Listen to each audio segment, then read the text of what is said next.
This podcast shares insights, not medical advice. Please consult a professional for your care. Hi, everybody. This is David Ufelder, and I'm the host of David's Alzheimer's Fight, My Journey and How I'm Trying to Help Others. We're joined today by my co-host, Dr. Karen Gilbert, DMP. She's the Education Director for Alzheimer's Community Care in West Palm Beach. I have the following lifestyle approach that I've adapted since I talked to Karen in April, and I'm fighting this in every way possible.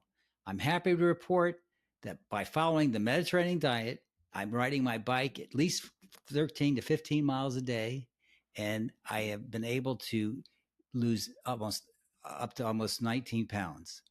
So I'm convinced that taking this type of approach can help everybody. The idea of healthy living and healthy lifestyle is the key, not only to Alzheimer's, but it's the key to everyone, whether you're one or whether you're 101. In the process of all this, my cognitive abilities have been muchly improved. You know, like I said from the earlier podcast, that when I first started, I'd have to tell people I couldn't remember what I was talking about in mid-sentence. I'd forget words. So I think I'm doing a lot better since then, and it's all contributed to what I just told you. Today, we're having someone on the show that's talking about caregiving. So let me take it from here, David. Thank you so much. This new program we'll talk about today is actually based on legislation that was signed into law in 2011. And that legislation was called the National Alzheimer's Project Act. The law focused on taking action at the federal level to optimize quality of care and quality of life for people experiencing dementia and their family caregivers. We are so fortunate to have with us today Dr. Erik Ilyaev, MD, an internist and Chief Executive Officer of MedBetter Health, based in Broward County, Florida. Dr. Erik is a provider for this wonderful new federal program, and he will share its benefits for both patients and caregivers. Welcome, Dr. Erik. Tell us a little bit about you. Hello, everybody. Hi, David. Thank you so much for having me on your and Karen's podcast. So honored and humbled to be here. My name is Dr. Erik. I run an organization called MedBetter Health, and we are one of the few selected organizations in the state of Florida that have been selected to partner with Medicare in rolling out this new program called the GUIDE model, which stands for, people will say, well, GUIDE, what does that stand for? Guiding an improved dementia experience. And, you know, my background, Karen, since you asked, since I graduated residency, the first thing I did, I remember, was before it became popular now, it was popular in the 50s, was I started doing house calls, right? Imagine a young physician, just graduated residency, with a bag, like in the 50s and in the 30s, going to people's homes, knocking on the door, and seeing people where they live, which is a very different, intimate experience from seeing people in the office.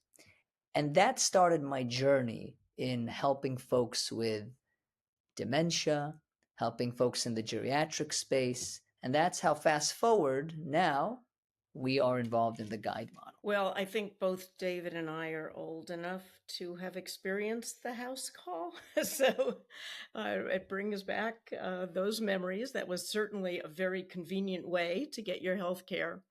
And in some ways, it's coming back again. We have some mobile health services. So tell us, CMS's, the Centers for Medicare and Medicaid Services, have developed this GUIDE program. Who is eligible for it? Who can actually sign up for it? Number one, this program is specifically for patients who have straight Medicare. People say, well, Dr. Erik, what do you mean straight Medicare? What do you mean traditional Medicare? Well, that means you can't have a Medicare Advantage plan, like a Humana Medicare Advantage plan, an Aetna Medicare Advantage plan. You cannot be on hospice. If someone is on hospice, they are not eligible for this program. You cannot be on a program called PACE, which Karen, you and I know very well, right? That's a program where someone has Medicare and Medicaid, and it combines into one called PACE. Can't be. A person cannot be in a nursing home. Could be in an assisted living facility, that's okay. Could be at home, that's okay, but not in a nursing home. So that's one thing, straight Medicare, right? That's what Dr. Erik means by straight Medicare.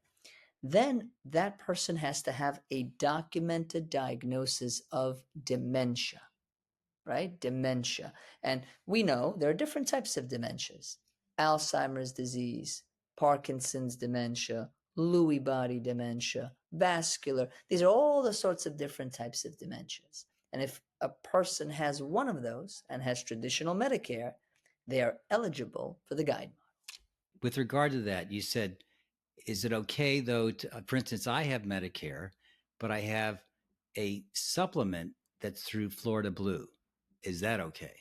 Amazing question, David. Thanks for bringing it up. Yes, if you have traditional Medicare and you have a supplement, whether it's Florida Blue, United, AARP, you're good to go. That's still qualified. Yeah, and I think the important, very important distinction, we had a call just this week about someone in assisted living. Would they be eligible? And yes, they are.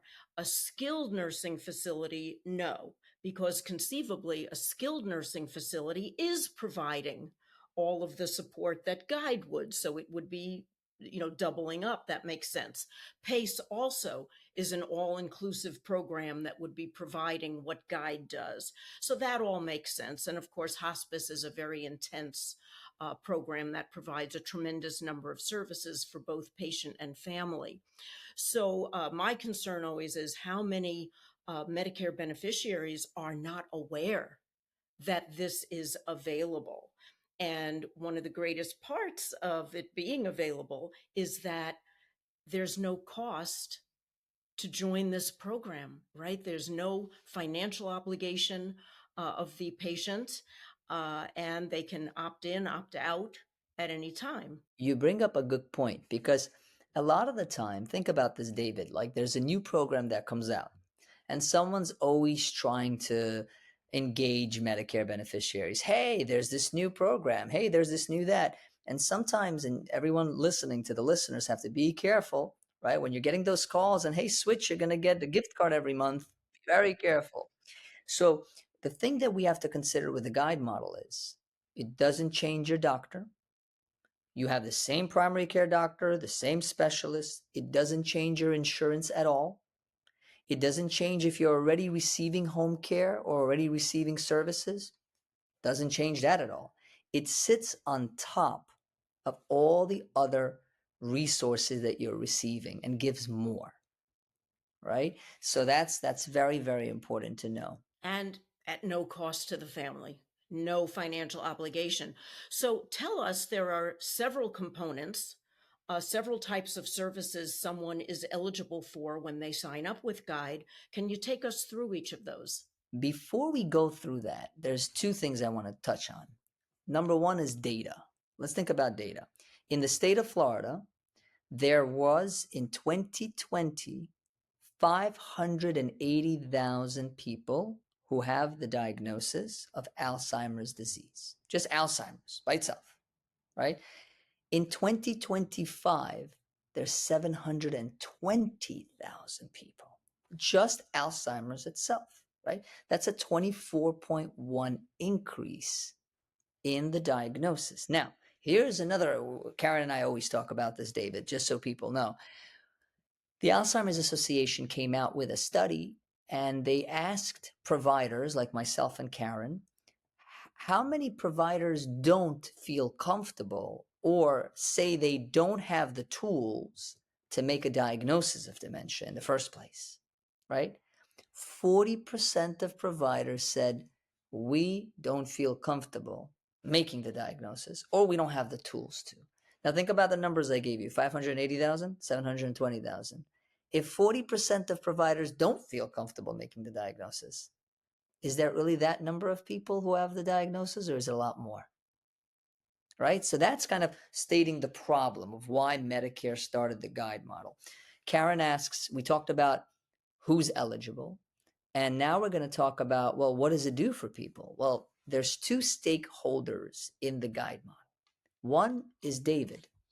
David could be the person who's living with the diagnosis of dementia, right? That's one stakeholder. The second stakeholder could be either David's son or David's wife, or someone who's defined as a caregiver. Now, look, that's a very broad definition. What is a caregiver? Medicare for the guide model, Karen, has a specific diagnosis, a specific definition. The definition is a caregiver is a unpaid, that's the key, relative or non-relative who assists the person living with dementia with either activities of daily living. What is that? Bathing, right? All these different activities of daily living. And instrumental activities of daily living, balancing your checkbook, executive functioning, right? So, David, you may have someone, I'm using you as an example, let's say, that's a caregiver. Now, Medicare said, we know David's going through this diagnosis, but what about the caregiver? How can we also help the caregiver in this program, which is very different, right? What was Medicare always about? The patient, the person, right? But what about the caregiver?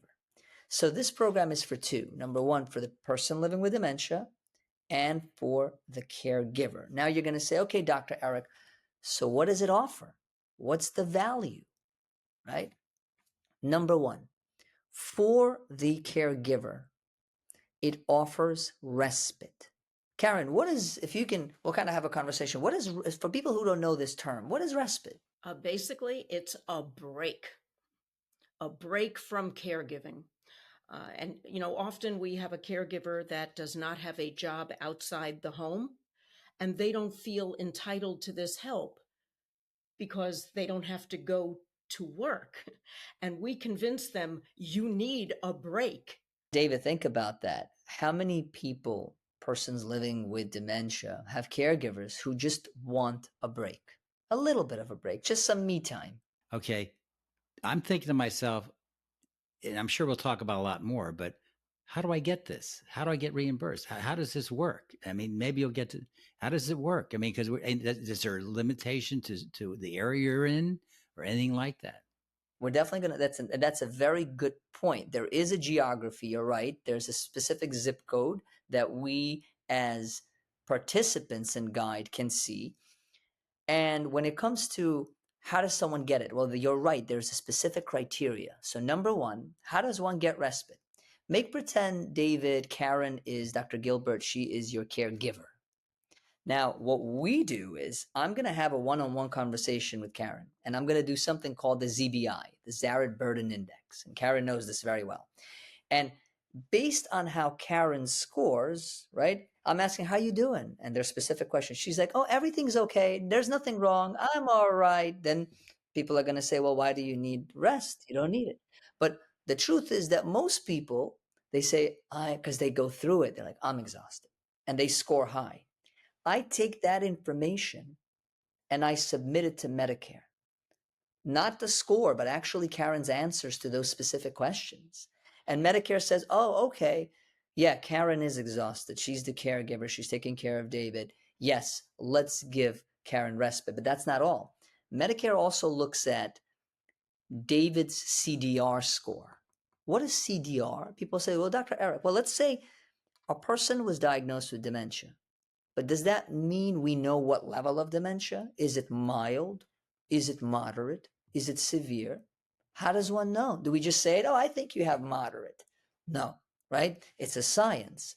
So we have conversations with David, with Karen, and we test David's memory, let's say, or anyone who does have dementia, and we're able to say what level of dementia its stage. Is it mild, moderate, or severe? When we put those two together, then that qualifies for that respite component, right? Because there's 5 components. One of the components is respite. And so in the respite component, both Karen would benefit as a caregiver, but David would benefit too. For example, what are some examples of respite?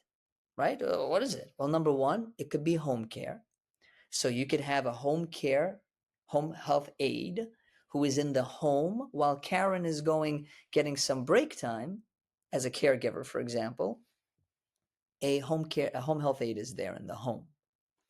The other one, which I love, actually, I personally went to the Alzheimer's community care adult daycares. I went and I saw, because my theory is before I send someone somewhere, let me take a look, because that's my name, right? I can't just say, oh yeah, go there, but I want to see it. I was so impressed, first of all, with the energy within the Alzheimer's community care daycare centers that I visited. One of them I visited. It was incredible. The staff, the people are happy. There's music, there's activities, right? So now think about it this way. Who benefits? David is not home. Let's say David's not home. He is not isolated. He is having fun in a daycare with people. People are engaging. There's games, there's bingo. It's fun. Karen, during that time when David's having fun as well, she has that break as well. So that's the second respite. The third respite is an assisted living temporary. Let's say there is a caregiver. She has her dad who has dementia, and she's always involved. Now, the caregiver has a wedding of her daughter in New York, and she lives in Florida. She's got to make that 4 or 5 day trip, but she doesn't know who to live dad with. Through the guide model will pay for that respite stay in the assisted living for a short period while Karen's at the wedding and Karen comes back. She knows during that time the medications were given, the food was given, someone was watching dad. And so those are the 3 respites that are available. Now, in addition to that, and that's just an amazing set of options, and they can mix and match as well. So they can use some home care, some adult day. There's a yearly allowance of $2,500 that CMS will pay the provider. In other words, they don't give the money to the family. The people providing those services through the guide provider, through, let's say, MedBetter Health, bills Medicare and gets reimbursed. So the family never has to pay for those services. So in addition to those different respite type opportunities, we also have a couple of other support systems in place with Guide. Can you tell us about those as well? Yes, we can. And David, I think you wanted to say something because when you heard 2,500, did that kind of? I'm saying there's no way $2,500 could cover everything we just talked about. So is it $25 a month, a year, 6 months? I mean, there's got to be some limits. That's Yeah, I saw your brain light up with like an idea, like, oh, well, how does that work, right? You're on point. So the way that it usually works is initially it's all a matter of perception. One could say, well, $2,500 is nothing. Or if you think about it, what if I were to tell you that once every 2 weeks, like every other week, you can have a caregiver replace Karen in the home for 4 hours, like every Wednesday, every other week.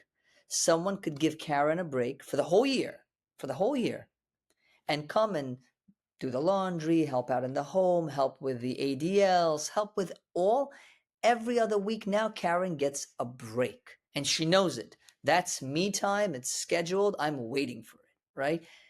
That's the way that it's intended to use for one.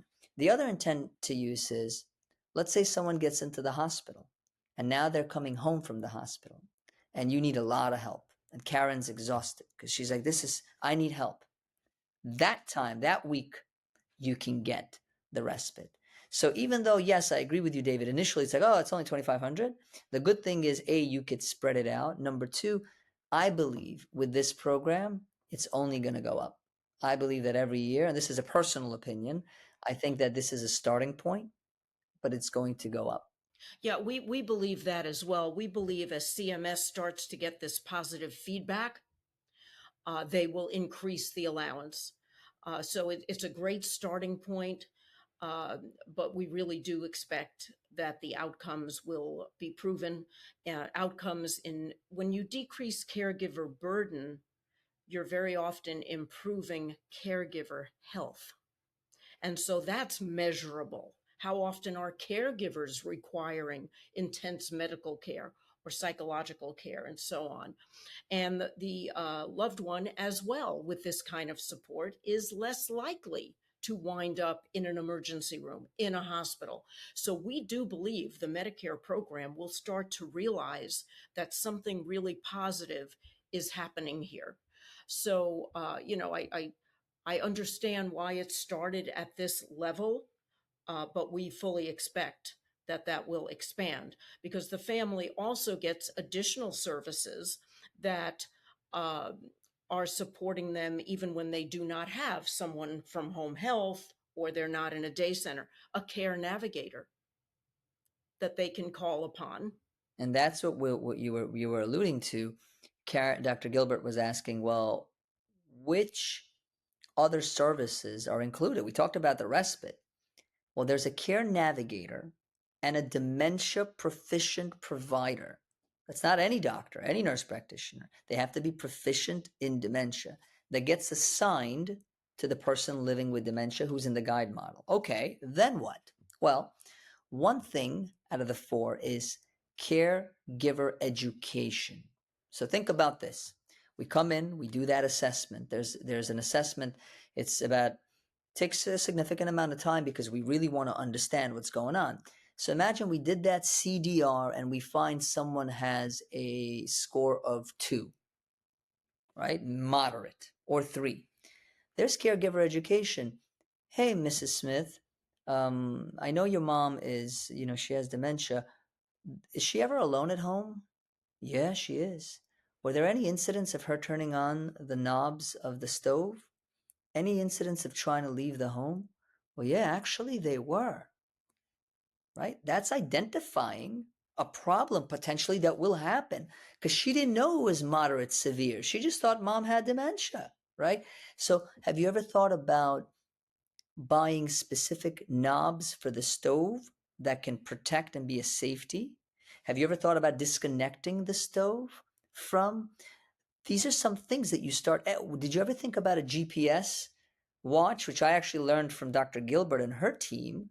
The GPS watch is an option, and one can track where dad is if there was a situation. But a lot of the caregivers I talk to, they don't even know that's an option. So that's one caregiver education. Caregiver education part 2. So your organization, Alzheimer's Community Care, and my organization, MedBetter Health, we're actually partners together in Guide with Medicare.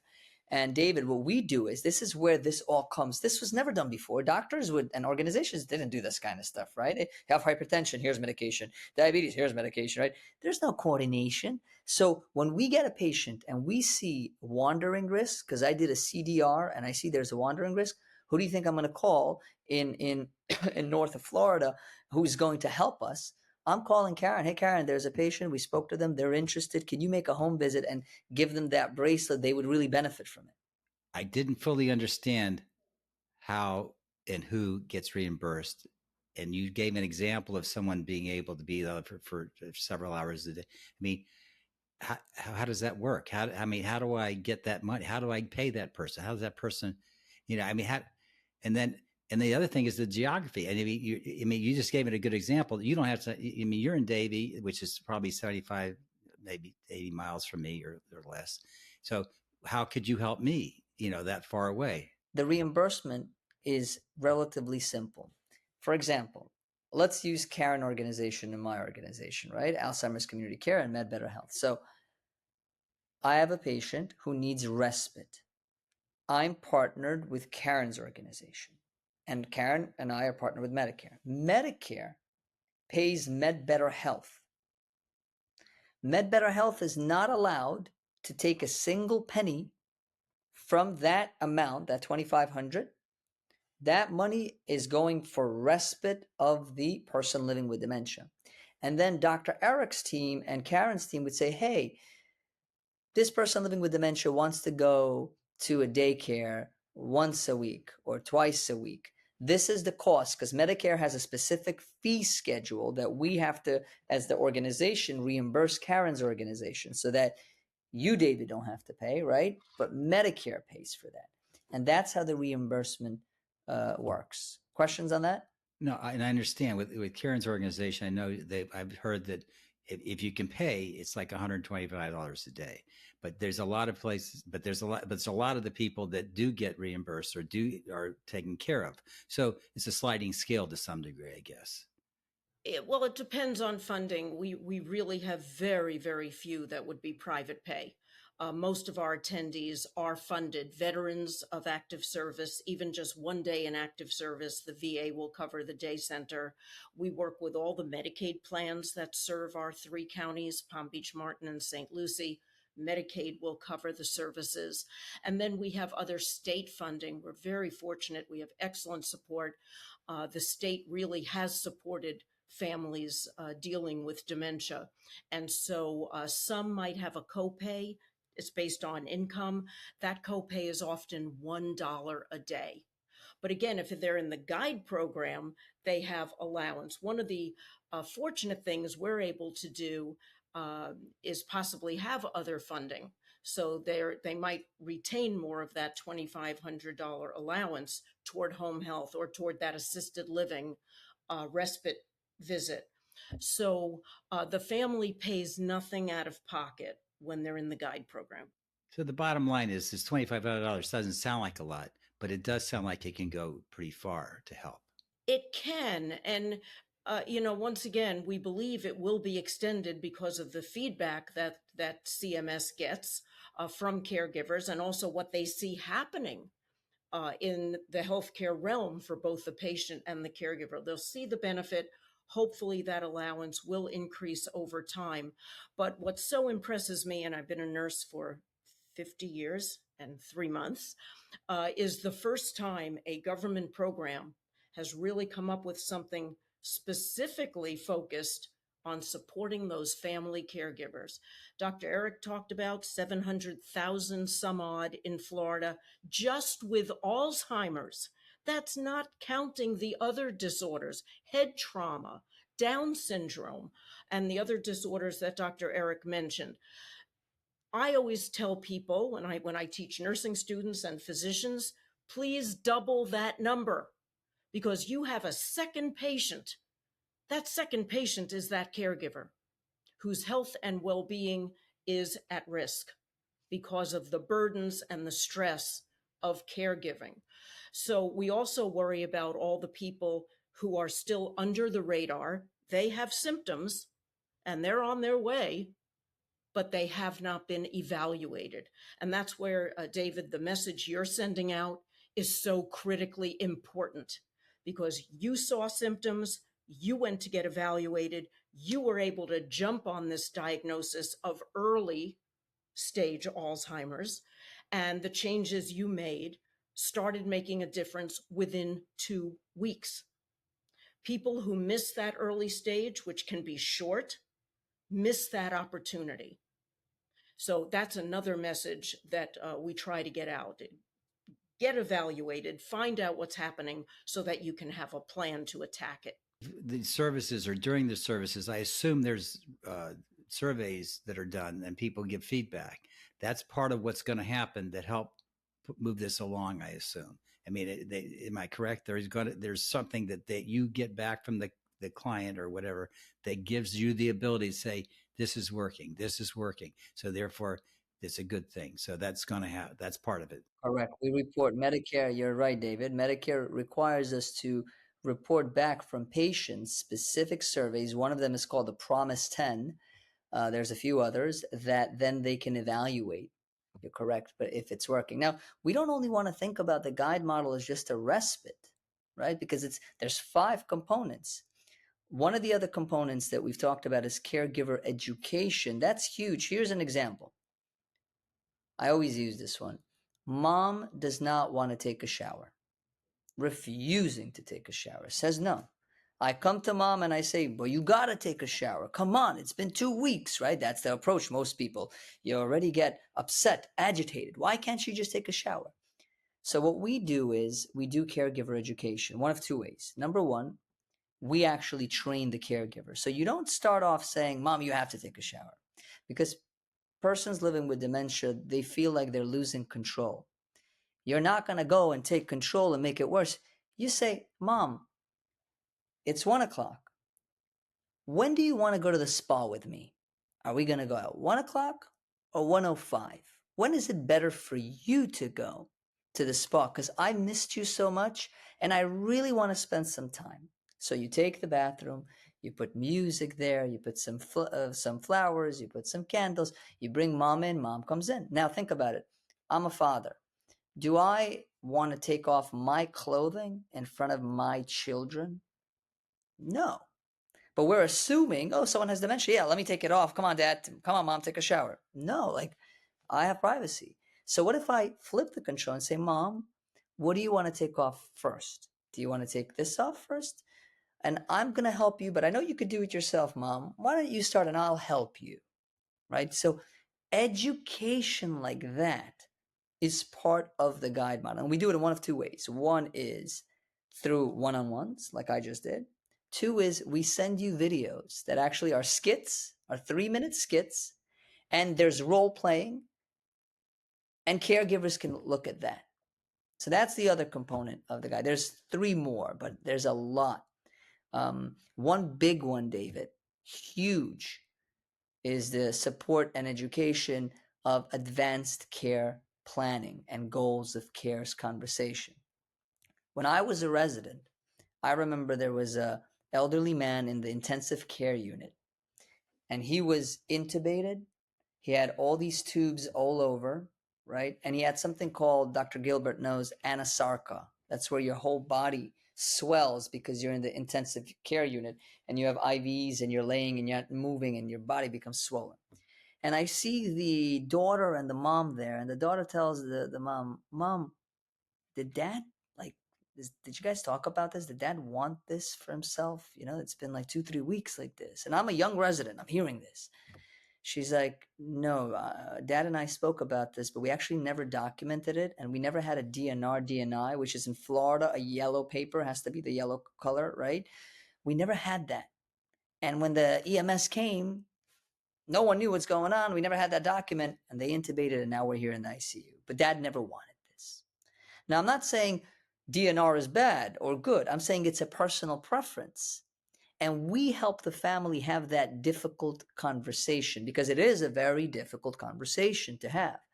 But we do it so that we can avoid a difficult situation later on. It's better to have a difficult conversation than to be in a difficult situation.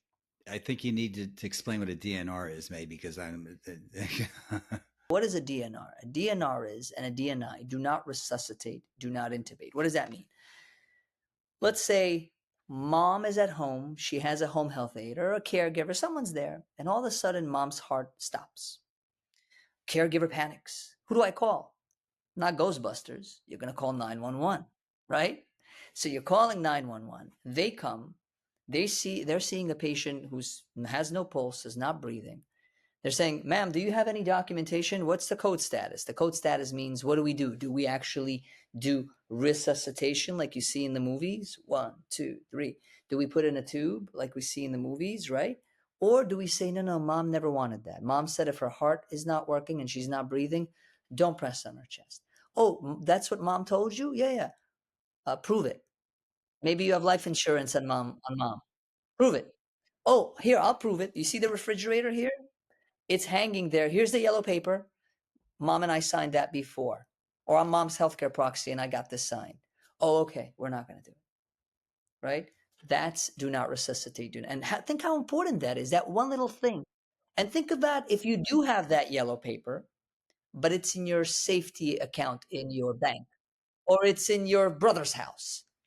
When I teach about advanced planning, I encourage people, of course, try to create that plan while you're able to do so. Once you start to have serious problems with symptoms of dementia, you may not be able to execute such a document, but choose that surrogate wisely. Tell them what you're putting in the document and ask them if they're okay with it. Because if they say, oh, no, I would have to let them resuscitate, well, that might not be the best surrogate, because they can go against your wishes. They can rescind at the moment of an emergency, and the professional EMS and the physicians in the hospital would have to go ahead and follow their wishes. It's counterintuitive, but it's the way it is. So I always say the best surrogate might not be a blood relative. It might be someone that can be more objective.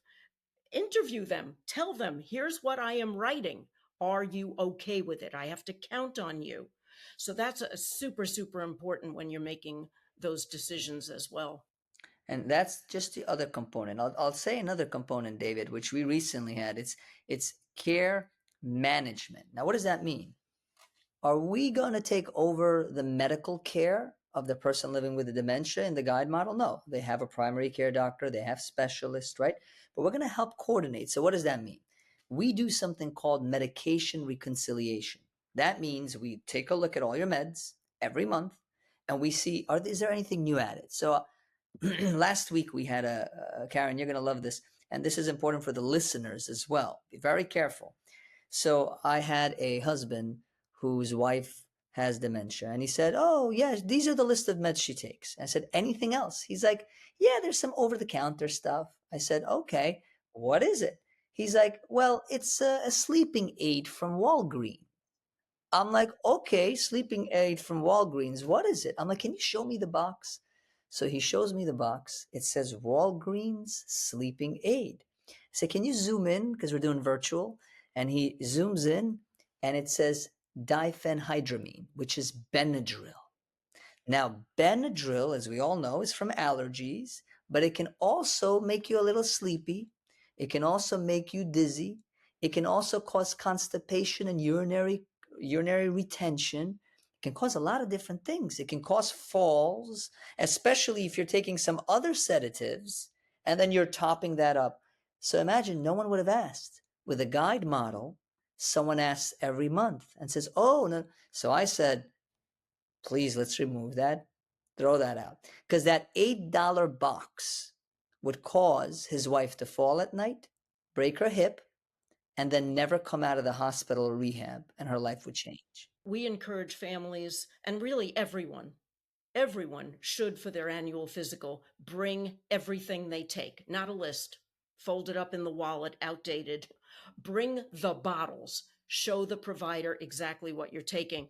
One classic example I always give is people see on TV, turmeric. It's a powerful antioxidant. It fights free radicals. It will decrease inflammation in the body. Yes, it will, but it's also a blood thinner. And if you're already on a prescription blood thinner, you could actually have a serious bleed somewhere in the body that can threaten your life. And so just because things are over the counter doesn't necessarily equal that they are safe, especially when combined with the prescriptions that you really need. So super important. And I'm happy to see more primary care physicians now on their websites are saying, for your visit, please bring your medication bottles. Just hoping that they also say, not just the prescriptions, but also anything else you take, over-the-counter supplements, allergy meds, sleep medications, herbs, vitamins, minerals. It's all important. I had a specific thing happen with me. I went to see my cardiologist, and I went through the list of things that I had, and I was taking Prevestatin. And he said, I'm going to take you off of that because it's been shown that it could cause loss of memory. I'd take his word for it because that's what he told me.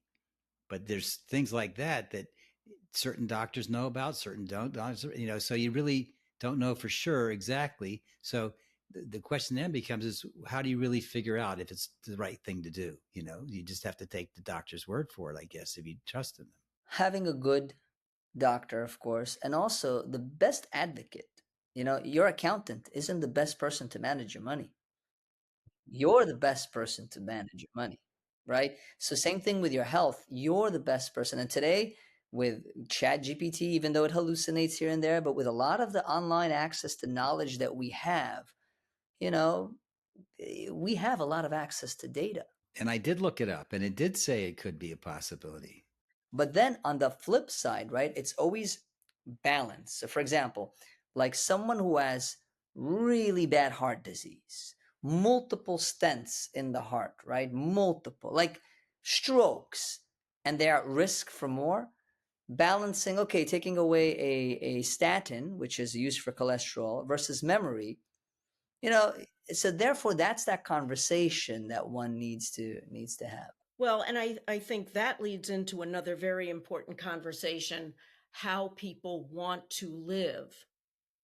And if someone says it is more important to me that my memory remain intact, even though I might have fewer days, then that's their choice. And that's your interpretive physician who will go through that kind of discussion.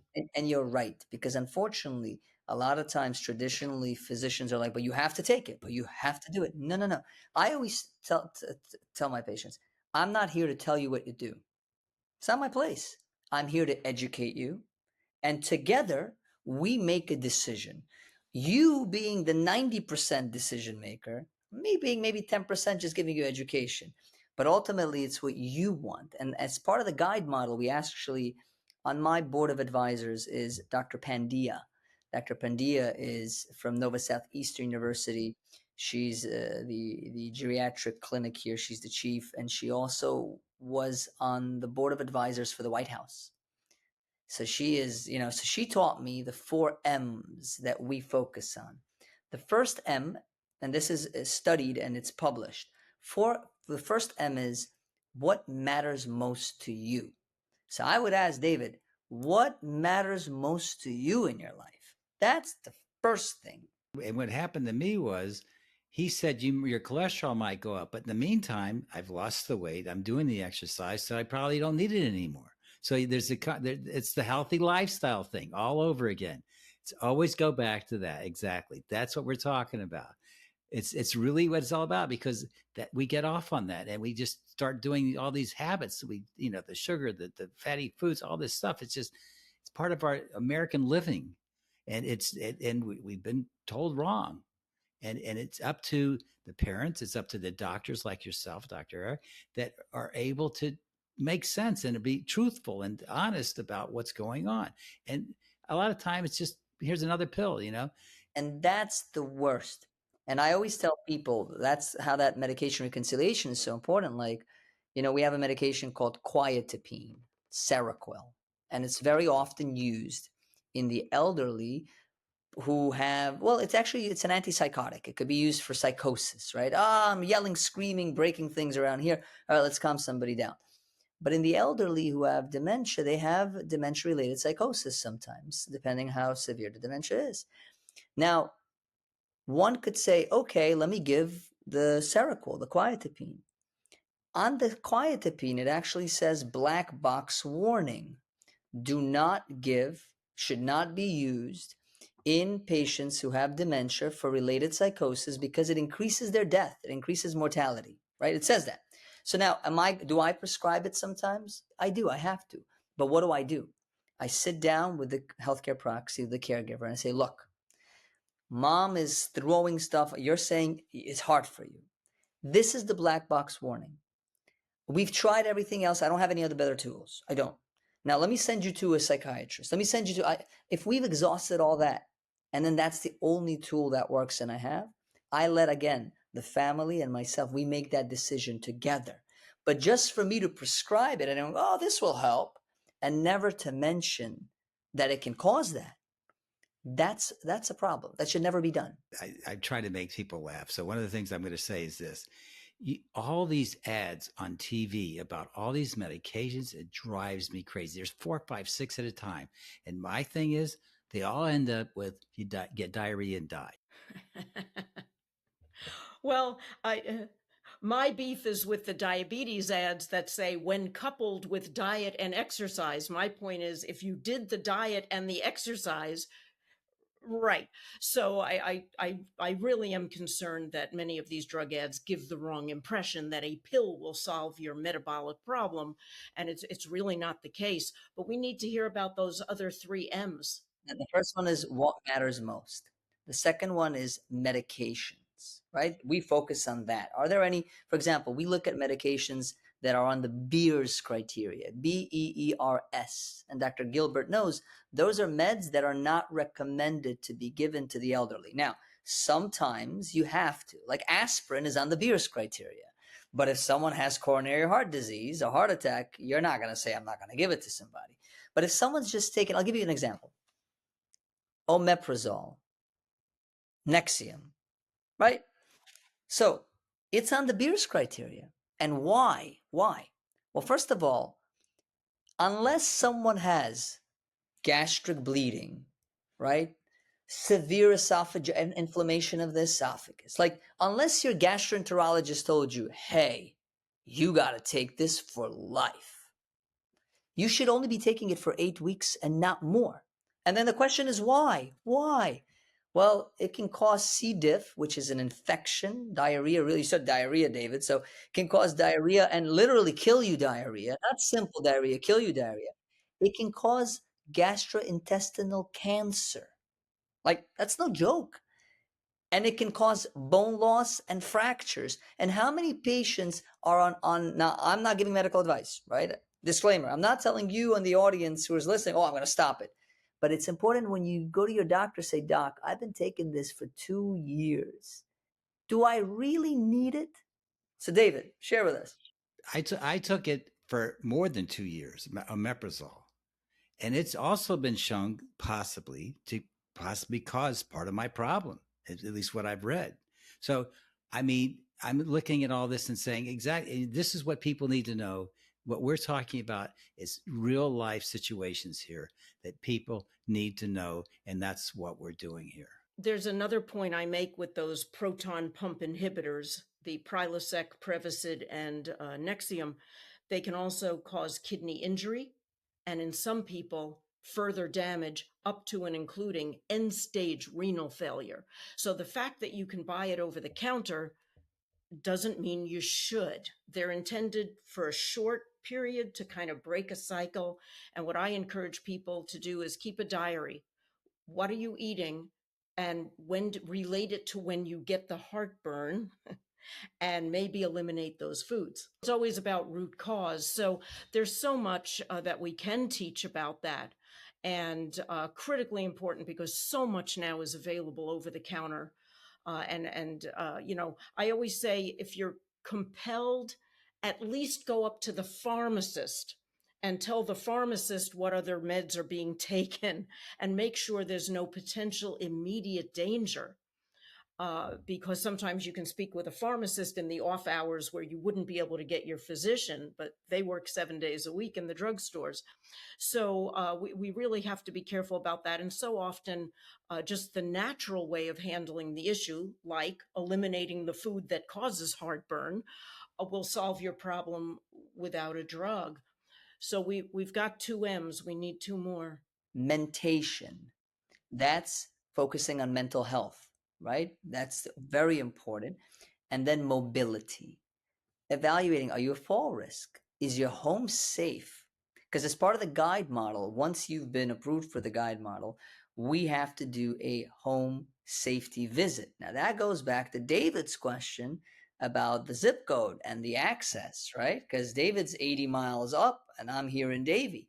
So that's where we partner. Organizations like mine, for example, partner with organizations like Alzheimer's Community Care, where they do have the reach. So I could have my care navigator do a virtual assessment. I do the virtual medical assessment and my team, my nurse practitioners.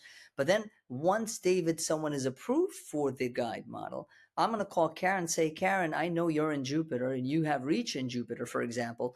Can you please do a home safety evaluation for us? Do they have grab bars? How are they getting up, right? Do they have a walker? And let us know so we can incorporate it. Because if they do, for example, how important is gait training?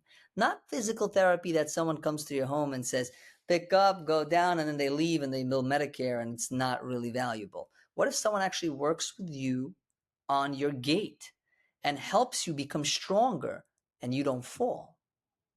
That is what the guide model is about. I mean, I could talk about it for hours. I know we're hitting the top of the hour with this, but and we're very excited about it. Well, you've also had families as far north as St. Lucie County that we were able to visit for you and complete that part of the evaluation. We also ask about weapons in the home.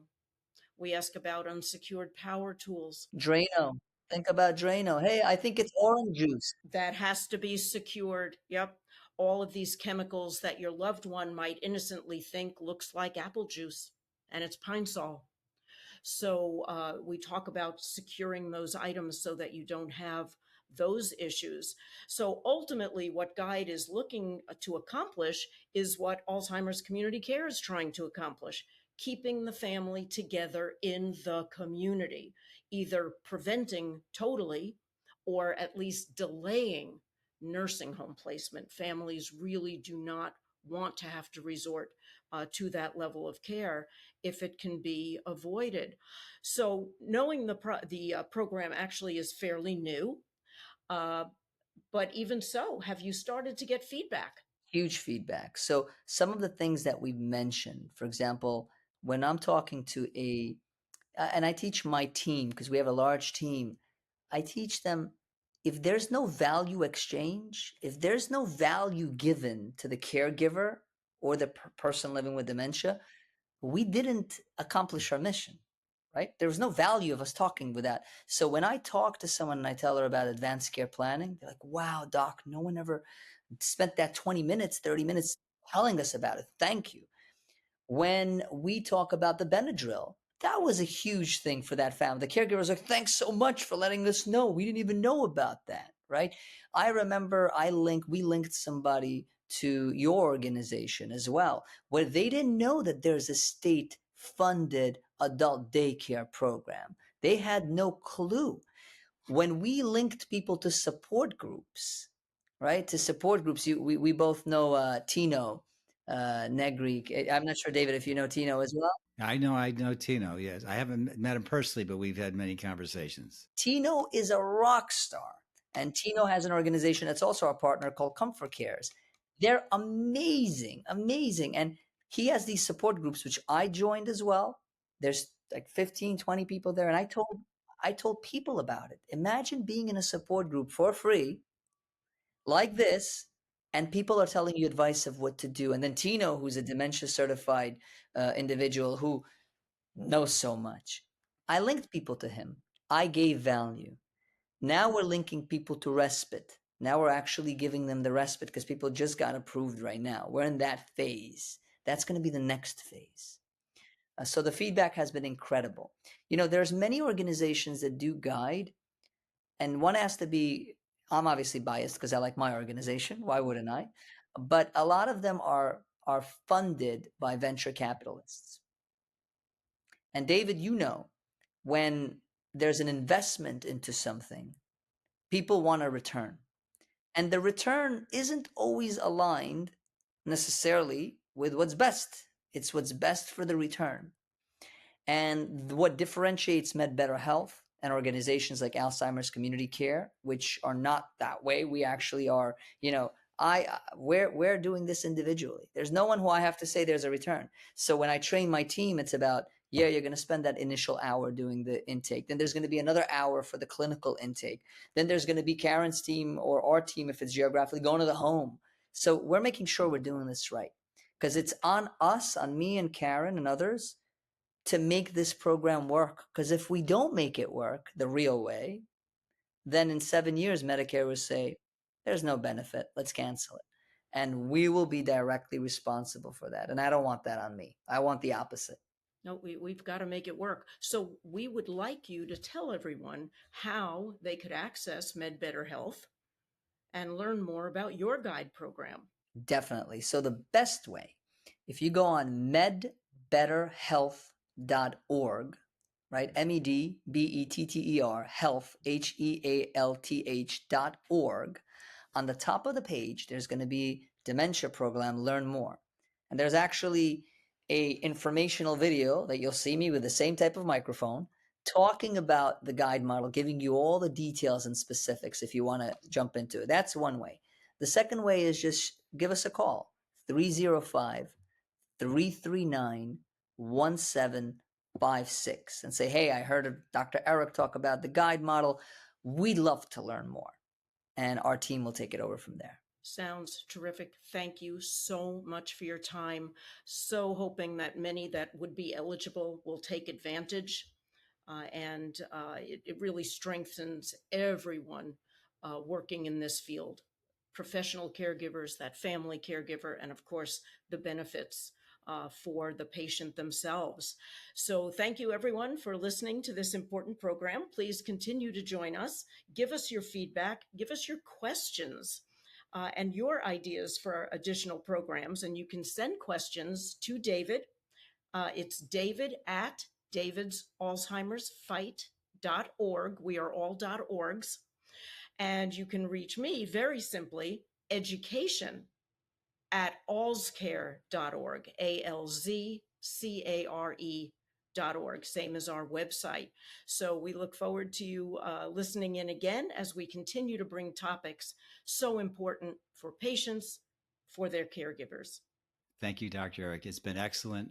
I'm very happy to have had you on the program, and I'm sure we'll have you again. Thank you, David. And thank you for everything that you're doing with Dr. Gilbert about spreading awareness. This is so much needed. Thank you very much. His message is, I'm so many years at this, and David is the first person that has had this situation, seeking an early evaluation, jumping on it immediately. That's amazing. And like I say, if you can inspire one more person to have that success that you had, but I think you could have far greater reach than just one. We are here on this earth as humans to help others. That's what I believe.